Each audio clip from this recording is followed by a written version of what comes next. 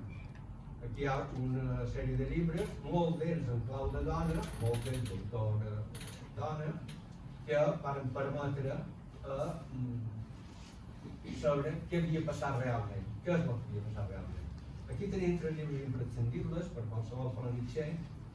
Diccionari vermell de Llorenç Parà és una obra emblemàtica que ja anomena, detalla les víctimes. El llibre d'en Ramon Rosselló, Felanís 1931-1952, hi ha una dada que l'ho he de dir perquè crec que és important. El llibre d'en Finella són bàsicament transcripcions de documents. Dels 1056 noms que es renta, hi ha només 185 dones. És a dir, la societat més o menys som el 50%, més o menys. I de 1056 noms es renta 185 dones. I el de Naina Adrover és un manual contra la desmemòria, a més ara sensiblement ampliat, i és qui no el tingui el podrà adquirir avui mateix aquí, perquè el que ha fet ha estat recobrar moltíssimes de víctimes silenciades. Per la lleada, la conferència preparada, reduiré l'àmbit femení, que és el més pot tractar. Parlarem d'algunes de les dones més conegudes. Naina Llodrà Roig. Naina Llodrà va fer de mestra de n'Aurora Picornell de Can Sales, que va ensenyar gramàtica i història, i a una entrevista extraordinària, que jo recomano llegir en detall completa, de Llorenç Capellà, explica coses. A mon pare l'enviaren a picar pedra i als 2 anys ja va morir. El jutge a mi em va dir: a usted le pediremos 2 penas de muerte, una por comunista y otra por masona. Sap què és veure la gent que m'insultava i demanava que em matassin? M'escopiren, em digueren de tot, sobretot les dones feixistes, eren terribles, que ningú em demani que oblidi. Napura Manzanares va ser empresonada per ser l'esposa de Pere Reus. Dia 1 de març de 1937, el Bala li notifica l'ocupació de la casa del port i tot i que ella és a la presó, li reclama que a les 14 horas se hayan dicho inmuebles o designe persona que la represente para presenciar el inventario.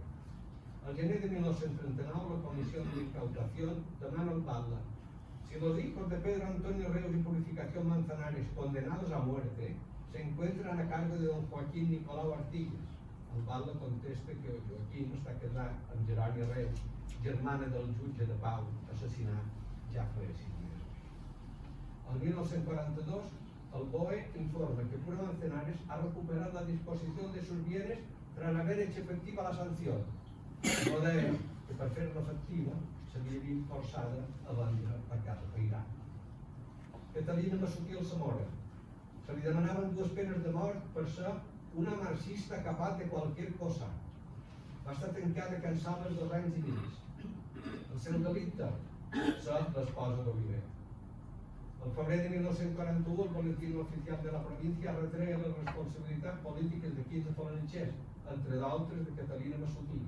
A la llista també figura Rafael Estades, de ignorado paradero, quan feia 3 anys que havia estat víctima del més abjecte crim de guerra. A Josefa García Martínez, al 1940, li notificaron la separació del magisterio, impartia classes a dones obreres, feia escola a Cascocos i segurament va ser la primera dona que tenia cotxe pròpia, que naturalment que va ser expropiat. Casada amb Joan Pla, professor de l'institut, tant la seva separació, tant la seva depuració, com la rehabilitació anaren en paral·lel a del marit. A ell, quan la mollaren, li donaren feina. Sabeu quina feina li donaren? Enremallar les carrosses que desfilarien a la vila per celebrar la victòria. En tot, la majoria de republicanes romanen silenciades, amb un discrim de gènere afegit. De les lluites dels afusellats el 1938, només coneixem la de Reus. Les altres dues patiren humiliacions com aquesta. El Falarit de dia 4 de març de 1939 publica la relació de donants d'una suscripción voluntaria, atenció, suscripción voluntaria en cumplimiento de las órdenes recibidas, que s'ha voltat dir això de voluntària i órdenes, no? I apareixen en aquesta llista de Joan Huguet, Susama i d'Asunción Prieta Martínez, les viudes d'en Jaume Mas i d'en Salvador Riera, que feia 7 mesos que havien acusat. És just i necessari, per justícia, es fa necessari llegir tot quan s'ha publicat sobre les dones. Un simple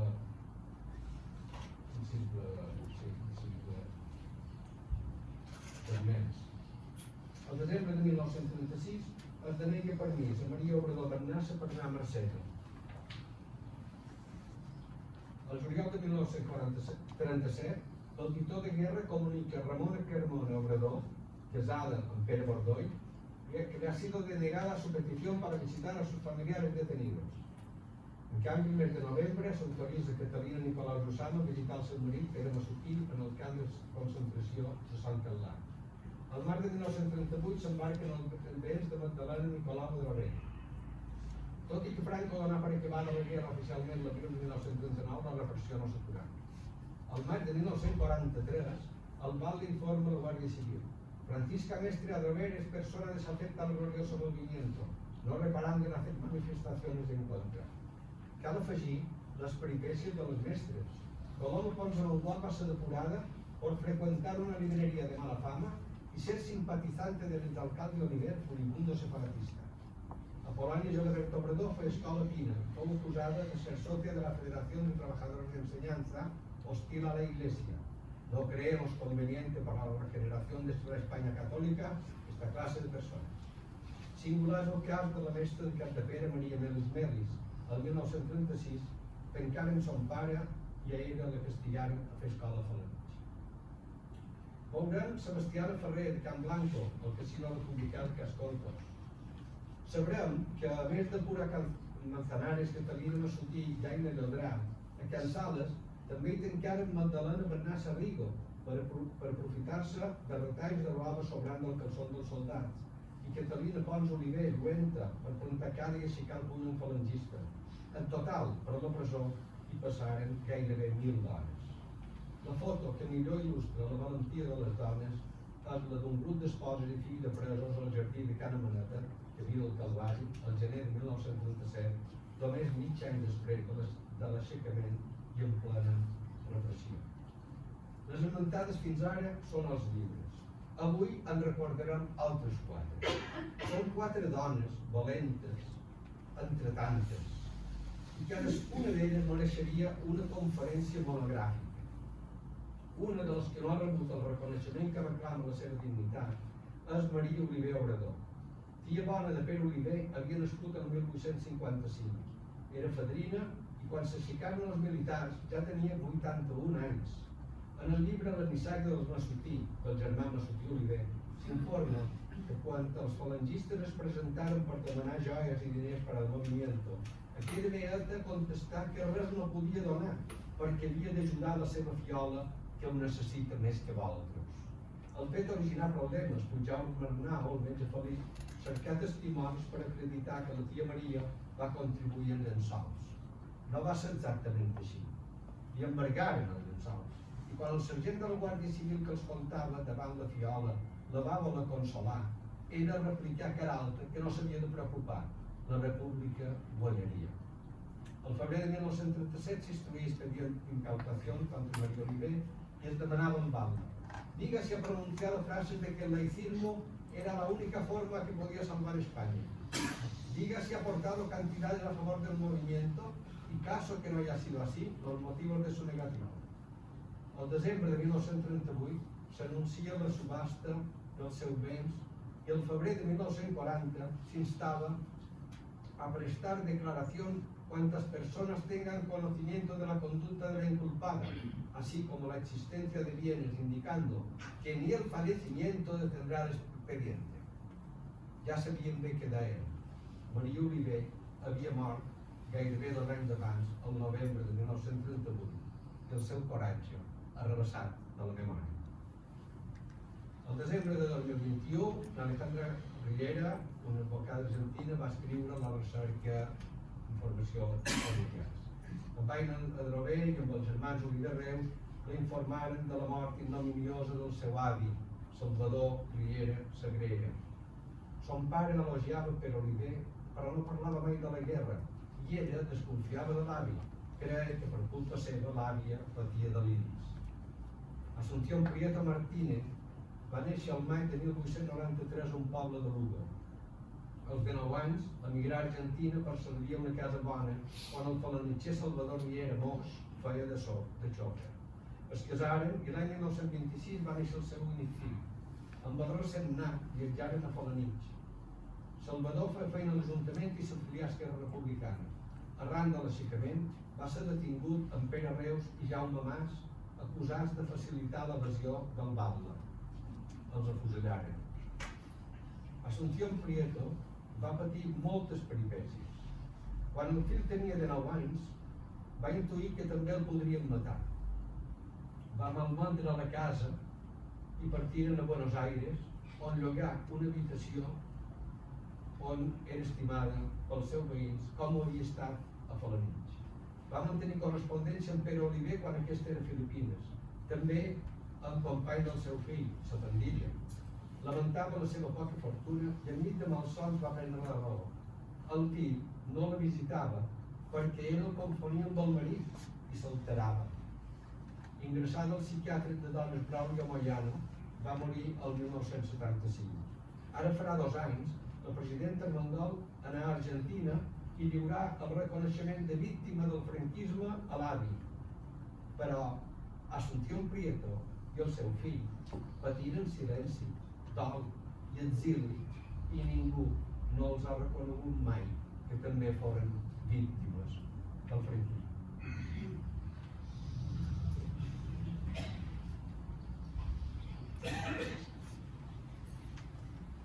Una altra persona que no se va reconèixer mai és Margarida Pomar Bernat. Nascuda a Palma el 1994, era filla de Josep, militar de la Pobla, i de Francesca, de Sóller. Va viure a Màlaga i Lleida, on destinaren son pare, i a ciutat a la plaça de la Quartera. El 1923 es casà amb Gaietà Ibáñez Balnín i s'instal·laren al passeig Ramon Llull a un pis sobre el taller que ell tenia. Margarida patia una malaltia que no trobava el remei adequat. I a 16 d'agost de 1936 tancaren el seu espòs als baixos del mercat. L'endemà l'enviaren a la presó dels Caputxins a Palma. La malaltia que ella patia no li va impedir moure cel i terra i apel·lar a totes les instàncies. Amb l'ajut dels amics militars de son pare, que havia mort un any abans, aconseguia alliberar el seu espòs dia 20 de setembre de 1936. L'extrema pressió de la peripècia va marcar la vida de tots i va incidir fatalment en la seva salut. Moria a Falanitx el 1946 amb 52 anys. Margarida Pomar va deixar un dietari amb cal·ligrafia i ortografia exemplars. El relat explica la detenció del marit. Preparé un colchón, almohada, jabón y un peine para llevárselo a los sótanos de la Plaza Nueva. Esa plaza hecha bajo el régimen de los republicanos y que, o paradoja de la vida, servía de prisión a los que habían contribuido a elevar a la alcaldía a don Pedro Oliver, Patricio Insigne. El diari destapa la hipocresía que es vivía. Han traído los prisioneros de la deshecha columna que desembarcó, uno herido y otro enfermo. El herido está de un balazo de un fascista por negarse al grito de arriba España. Al otro lo han atado en la plaza expuestos a salivazos de la chusma, del orden y de los arribas. Esta es la misericordia, así entienden la caridad. Margarida Pomar relata un altre crim indocumentat. Frente a Can Rami se paró un camión y bajaron a un hombre a quien los fascistas llenaban de insultos y lo mandaron hacia la carretera de Correras. Cuando se hubo ido, quedó un fascista y un joven con las manos en la espalda. y uno dijo al otro: ve detrás sin que te oiga, y a esa distancia, y señaló la anchura de la calle, se lo suelta. Al cruzar bajo las luces vi que le daba en la espalda un revólver. Dicen que quien mató al salero fue Julián Ribera y Blanco. Los fascistas, ahora que se les ha prohibido que maten, hacen de las suyas, por las posesiones requisando, y van por las tiendas y se llevan lo que les da la gana. Què li hauria passat a aquesta valenta dona si li troben el dietari? Aquí tenim un darrer exemple de dona silenciada. Jo sé que ha reeixit. He molestat mig poble. Vull agrair públicament a aquestes persones, Pere Albon, Toni Caldentell, Bartomeu Estalric, Nou Sol, Tomeu Estalric, Adrover, Glòria Julià, Armando Lobo, Bartomeu Manresa, Aina Maria Mestre, Xocolatera, Miquel Puig, Jaume Rigo, de Salqueria Blanca, i altres testimonis que han preferit guardar-se anonimat, com han pogut trobar una informació cabdal. L'únic que sabien d'ella és el que havia dit la filla de la mañana a Naina Adrover. Sabíem que era de Marca, no sabíem ni que nomia, ni si era padrina o casada, ni l'edat, que l'havien detenguda amb en Cosme Bordó i en Jaume Guerau, que l'havien tancat a la presó de Manacor i que després de seguida va parar una botiga en el carrer del Nord. Això era tota la informació que tenia. Ha estat llarg i ha estat emocionant també aconseguir rescatar en aquesta dona. El primer van ser visites a les restes de propietat per veure si trobaríem el fil, localitzar la casa, la van localitzar. I finalment, gràcies a un net d'una germana de Dinamarca i a un net d'una neboda de Dinamarca, varen aconseguir refer la història que més o menys intuïen per la informació que tenien. Nomia Margalida Mestre Guea.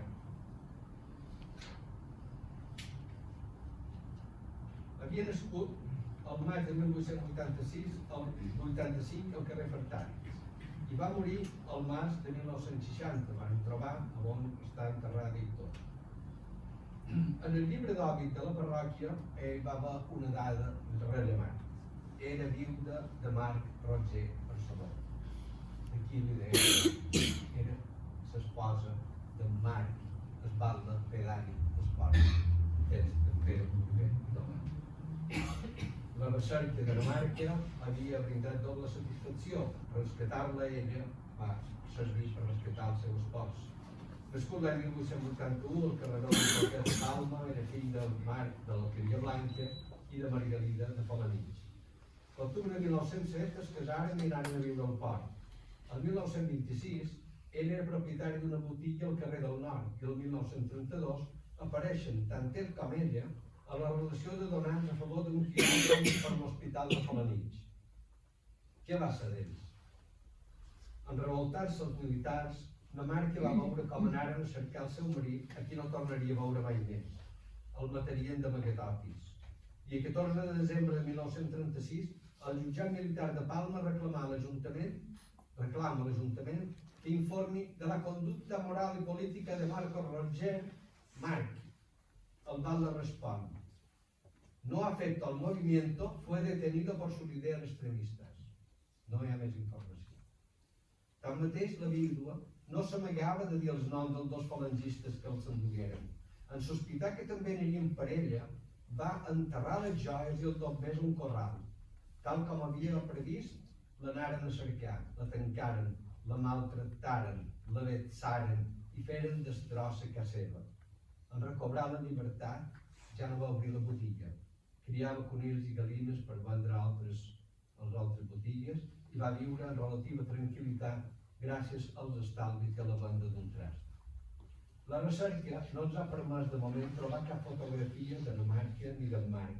És molt possible que els arribem a trobar alguna foto com aquesta magnífica, amb el Val l'Oliver, amb la vara de Val a Cala Marçal. Allò que sabem cert és que Margalida Mestre Guea no va veure el nom de Marc Roger Barceló a la façana de la parròquia amb els caídos por Dios y por España. De fet, aquí no hi va haver caídos, hi va haver tombats. No hi va haver guerra, hi va haver crims de guerra. Molts dels assassinats encara romanen dins fosses ignoses i recuperar els seus ossos és més difícil que recobrar els seus noms i els seus rostres enterrats com la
Questo figlio c'è